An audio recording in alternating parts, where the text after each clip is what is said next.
I'm back with another video for Stormforce. If you've seen the unboxing video, you'll know that they're a UK-based custom PC builder. If you haven't seen the unboxing video, click the link to go have a look. Now, as promised, we've tested all 4 PCs that Stormforce sent us, and don't forget this is a sponsored video, but as always, my opinion is my own, and if I don't like something, I will be honest and tell you. As I said in the unboxing video, Stormforce are surprisingly good builders with some really good quality parts, but which was my favourite? Just quickly, please subscribe to the channel and write "I subscribed" in the comments when you do, so we can give you some love. Let's get started with the top spec model, the Stormforce Prism with the i9-11900K and an RTX 3070. The i9-11900K is Intel's flagship 11th gen processor. It's got 8 cores, 16 threads, a base clock speed of 3.5 GHz and can be boosted to 5.3 GHz, which makes for really good gaming.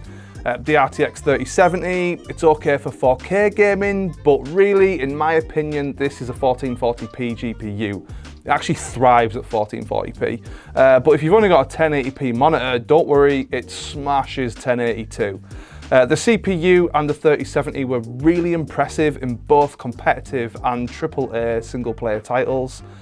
Outside of the excellent CPU-GPU combination, almost everything else within the build is impressive too. 16GB Corsair 3600 MHz RAM, which is perfect for gaming, and Corsair are my favourite brand for RAM.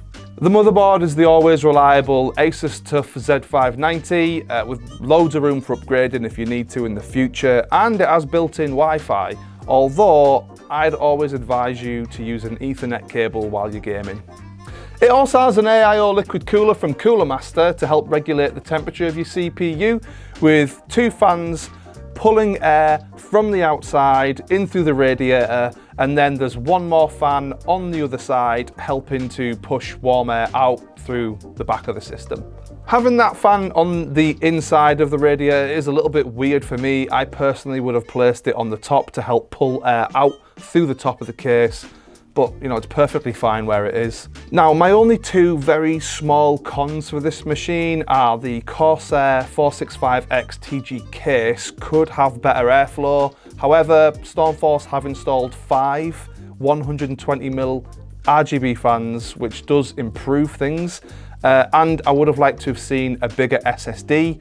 It comes with a 500GB NVMe SSD and 2TB HDD.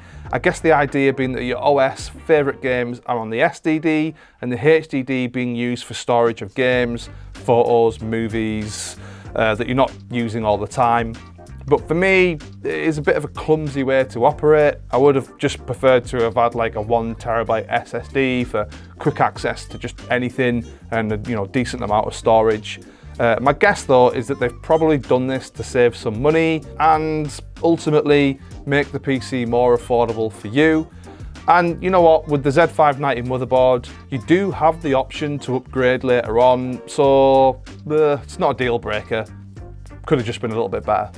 Now looking at performance, CSGO is a really well optimized game anyway, but in ultra settings, 1080p I had 305 FPS, 1440p gave me 304 FPS, and 4K it was 242 FPS. In Resident Evil Village, 1080p gave me 209 FPS, 1440p was 158 FPS, and 4K was 92 FPS. In Outriders, 1080p gave us 137 FPS, 1440p was 95 FPS, and 4K was only 55 FPS, which was a bit of a disappointment as 60 FPS is the minimum that I look for in 4K. If you want to see our full benchmark video that has more games and synthetic benchmarks as well, you can go have a look at it by clicking the link. Next up is the Stormforce Crystal with an i5 11400F and a 3070, which is currently £1,000 cheaper than the Prism.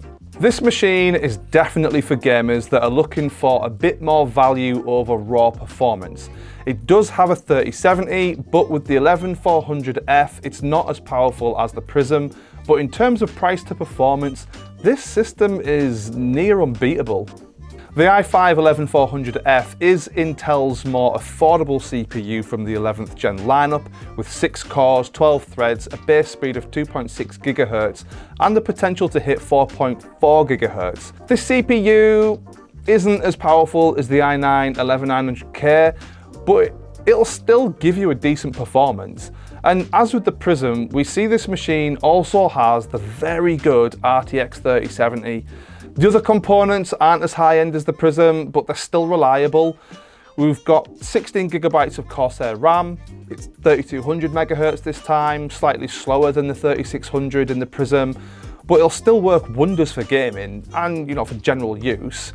This build does only come with the 500 GB SSD, no additional storage, which makes me think they're trying to give the best possible gaming experience for the best possible price. There'll still be enough room for your OS and a few of your favourite games, but will probably fill up pretty quickly, so you might want to upgrade this area first. This system does only come with a stock cooler, which it's a bit of a disappointment. I would have liked to have seen an AIO cooler, but my guess is that they've done this to make the 3070 GPU more accessible at a much better price point. As you can imagine, the performance of the Crystal was close to the Prism, and there was only a noticeable difference when it came to CPU intensive games. And I played everything in ultra settings or the highest settings available. CSGO in 1080p was 263 FPS, 1440p 254 FPS, and 4K was 228 FPS. Resident Evil Village in 1080p was 176 FPS, 1440p 163 FPS, and 4K 100 FPS. Looking at Outriders in 1080p, again ultra settings, was 133 FPS, 1440p was 99 FPS, and 4K a slightly disappointing 56 FPS. With ray tracing enabled, these results become significantly worse. Again, you can go see the full benchmark video here with more games and the synthetic benchmarks. Moving on to the Stormforce Crystal with the Intel i5-11400F and the RTX 3060 PC, currently £100 less than the 3070. This isn't a 4K gaming machine, but to be honest, that's kind of fine. The vast majority of players play in 1080p and 1440p anyway. The CPU is the same one as the previous machine, the i5-11400F from Intel with 6 cores, 12 threads.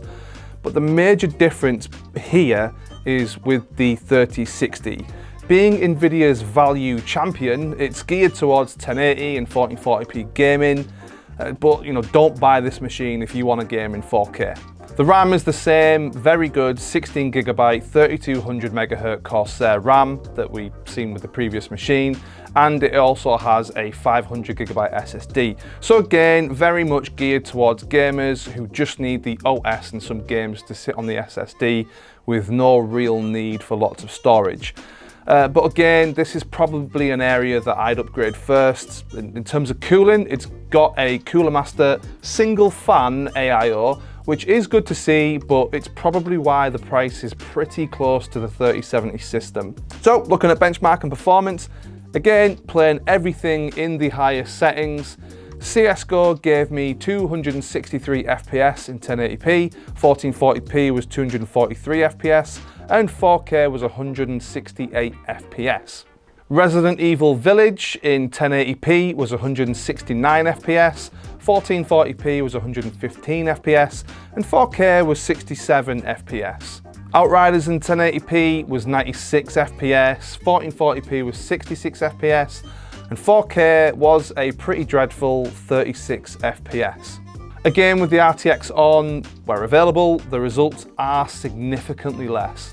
So last up is the Stormforce Onyx with the Intel i5-11400F again, but this time with a GTX 1660 Super, which is the cheapest of the bunch. This is definitely built for those on a tighter budget, but ultimately it does get a lot out of that tight budget, and is built to the same top quality as the other systems. This system isn't for 4K or 1440p gamers, it's built for 1080p. But if you are a 1080p gamer and want to save some money on a pre-built, this is a great option.